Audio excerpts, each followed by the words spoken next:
نحمده ونصلي على رسوله الكريم اما بعد فاعوذ بالله من الشيطان الرجيم بسم الله الرحمن الرحيم رب اشرح لي صدري ويسر لي امري واحلل عقدة من لساني يفقهوا قولي۔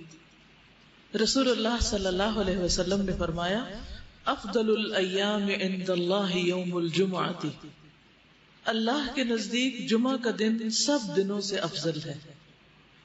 جیسے فضیلت کی بات ہم بارہا کرتے رہے ہیں کہ بعض مہینے بعض مہینوں پر افضل ہوتے ہیں، بعض راتیں بعض راتوں پر، اسی طرح بعض دن بعض دنوں پر۔ تو ہفتے کے جو 7 دن ہیں ان میں سے جمعے کا دن سب سے زیادہ فضیلت والا ہے۔ رسول اللہ صلی اللہ علیہ وسلم نے فرمایا بہترین دن جس میں سورج طلوع ہوتا ہے جمعہ کا دن ہے۔ اسی دن آدم علیہ السلام پیدا کیے گئے، اسی دن زمین پر اتارے گئے، اسی دن ان کی توبہ قبول ہوئی، اسی دن ان کی وفات ہوئی، اسی دن قیامت قائم ہوگی۔ اور جمعہ کے دن صبح ہوتے ہی تمام جانور قیامت کے ڈر سے کان لگائے ہوئے ہوتے ہیں، حتیٰ کہ سورج طلوع ہو جائے، سوائے جنوں اور انسانوں کے، یعنی ساری مخلوق ڈرتی ہے کہ کہیں آج قیامت نہ آ جائے، کیونکہ قیامت ہر چیز کی موت کا دن ہے۔ رسول اللہ صلی اللہ علیہ وسلم نے فرمایا کوئی مقرب فرشتہ زمین و آسمان، پہاڑ اور پتھر ایسا نہیں ہے جو جمعہ کے دن سے نہ ڈرتا ہوتا۔ تو اگرچہ ایک افضل دن ہوتا ہے، اس میں ایک سکون اور ایک پیس بھی ہوتا ہے، لیکن اس کے باوجود دل کے اندر عجیب گھبراہٹ سی بھی ہوتی ہے، ایک قدرتی سی چیز محسوس ہوتی ہے۔ تو بہرحال یہ ساری کائنات محسوس کرتی ہے۔ جمعہ کے دن فجر کی نماز سب سے افضل نماز ہے۔ نبی صلی اللہ علیہ وسلم نے فرمایا اللہ کے ہاں سب سے افضل نماز جمعے کے دن کی صبح کی نماز ہے جسے باجماعت ادا کیا جائے۔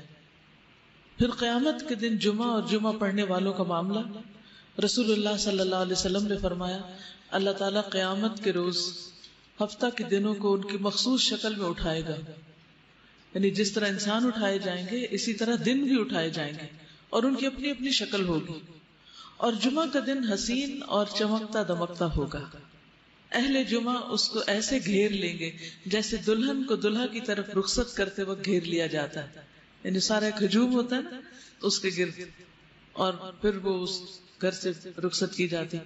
تو جمعہ کا دن اپنے جمعہ والوں کے لیے روشنی کرے گا، اور وہ اس کی روشنی میں چل رہے ہوں گے، یعنی جمعہ کا دن روشن دن ہوگا، یعنی اس کی شکل روشن ہوگی اور اس کی روشنی پھیل رہی ہوگی۔ ان کے رنگ برف کی طرف سفید ہوں گے، یعنی جو لوگ جمعہ کا اہتمام کرتے ہیں، جمعہ پڑھتے ہیں یا سورۃ الکہف پڑھتے ہیں یا درود شریف پڑھتے ہیں یا جمعہ کے دن کو عام دنوں سے مختلف طور پر رکھتے ہیں، تو جمعے کی جو روشنی ہوگی اس کی وجہ سے جمعہ والوں کے چہرے سفید ہو جائیں گے۔ کتنے سفید؟ برف کی طرح۔ ان کی خوشبو کستوری کی طرح مہک رہی ہوگی۔ وہ کافور کے پہاڑوں میں گھسے ہوئے ہوں گے، یعنی کافور کے پہاڑ، خوشبو ہے کافور بھی، کیمفر۔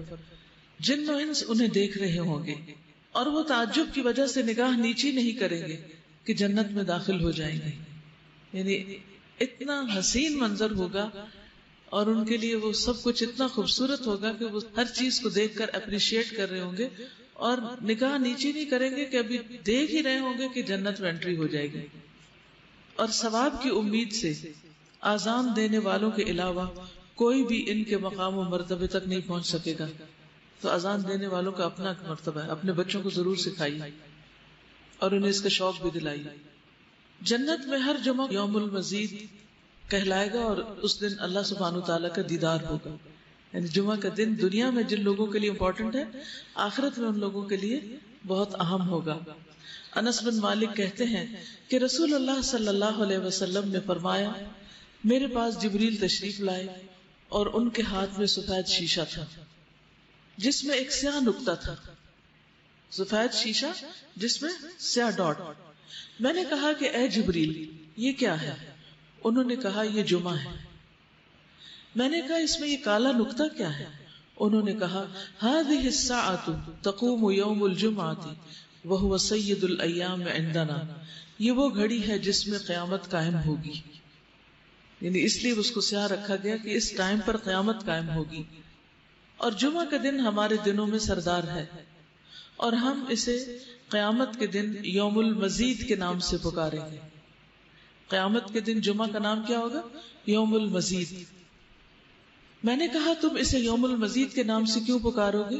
انہوں نے فرمایا آپ کے رب عز و جل نے جنت میں ایک وادی بنائی ہے جو سفید مسک سے بھی زیادہ خوشبودار ہے، بس جب جمعہ کا دن ہوگا تو اللہ تبارک و تعالی اعلی علیین سے اپنی کرسی پر نزول فرمائیں گے، پھر اللہ تعالیٰ کرسی کو نور کے ممبروں سے گھیریں گے۔ اس سینٹر میں کرسی ہوگی اور آس پاس کیا ہوں گے؟ نور کے ممبر۔ تو نبی آئیں گے یہاں تک کہ ان پر بیٹھ جائیں گے، نور کے ممبروں پر۔ پھر اللہ تعالیٰ ممبروں کو کرسیوں سے گھیریں گے۔ اب امیجن کرتے جائیں، یعنی پہلے ممبر ہوں گے، پھر اس کے بعد کرسیاں ہوں گی۔ صدیق اور شہداء آئیں گے یہاں تک کہ وہ ان پر بیٹھ جائیں گے۔ پھر اہل جنت آئیں گے یہاں تک کہ وہ ٹیلوں پر بیٹھ جائیں گے، ان کے لیے کرسیاں اور ممبر نہیں ہیں۔ عام لوگوں کے لیے کیا ہوگا؟ ٹیلے، جیسے عوام بیٹھتی۔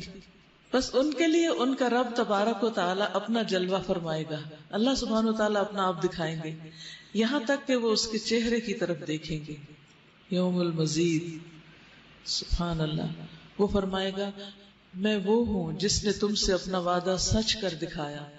اللہ تعالیٰ اپنا تعارف کیسے کرائیں گے کہ میں نے تم سے ایک وعدہ کیا تھا اس دن کا، تو میں نے وہ وعدہ پورا کر دیا، اور میں نے تم پر اپنی نعمت پوری کر دی۔ یہ وہ مقام ہے جس میں اپنے بندوں کی تکریم کر رہا ہوں، ان کو عزت بخش رہا ہوں۔ فی مقعد صدق عند ملیک مقتدر، جیسے قرآن مجید میں آتا ہے۔ سو تم مجھ سے مانگ لو، جو چاہیے لو۔ اب چنانچہ وہ اس سے رضامندی کا سوال کریں گے کہ اللہ آپ ہم سے راضی ہو جائیں۔ ایسے بندوں کی دنیا میں بھی یہی خواہش ہوتی ہے کہ اللہ تعالیٰ ہم سے راضی ہو جائے، وہ خوش ہو جائے، وہ ناراض نہ ہو، کیونکہ وہ راضی ہو جائے تو سب نعمتیں اپنی۔ تو اللہ تعالیٰ فرمائے گا میں راضی ہوں، اسی وجہ سے تو میری رضا نے تمہیں میرے گھر میں اتارا ہے اور تم کو میری تکریم دی ہے، تم مجھ سے کچھ مانگ لو، کچھ لے لو۔ چنانچہ وہ اس سے مانگے گے، یعنی اللہ تعالیٰ کو پسند ہے کہ بندے اس سے مانگیں، اور بندوں کو یہ پسند نہیں آتا کہ کوئی ان سے کچھ مانگے، وہ غصہ کرتے ہیں، یہاں تک کہ ان کی خواہش ختم ہو جائے گی، یعنی مانگ مانگ کے بس پھر کچھ نہیں دل میں رہے گا۔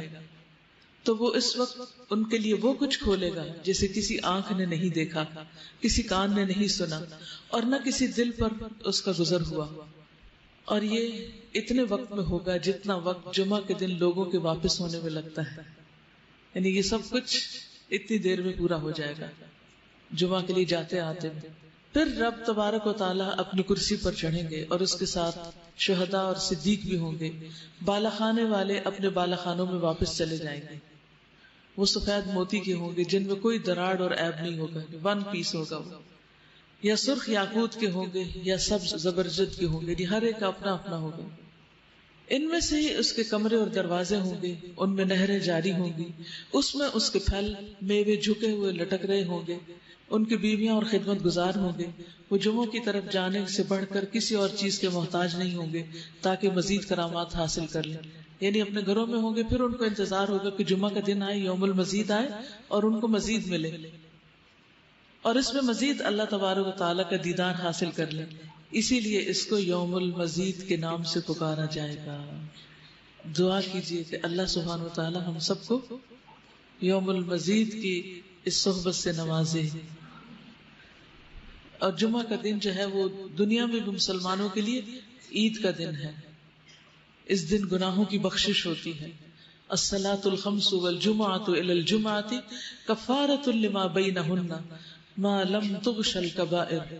رسول اللہ صلی اللہ علیہ وسلم نے فرمایا 5 نمازیں اور ہر جمعہ دوسرے جمعہ تک درمیانی مدت کے گناہوں کا کفارہ ہے، یعنی ایک ویک میں جو گناہ انسان سے ہوتے ہیں وہ جمعہ کے دن دھل جاتے ہیں، جب تک کہ کبیرہ گناہوں کا ارتکاب نہ کیا جائے۔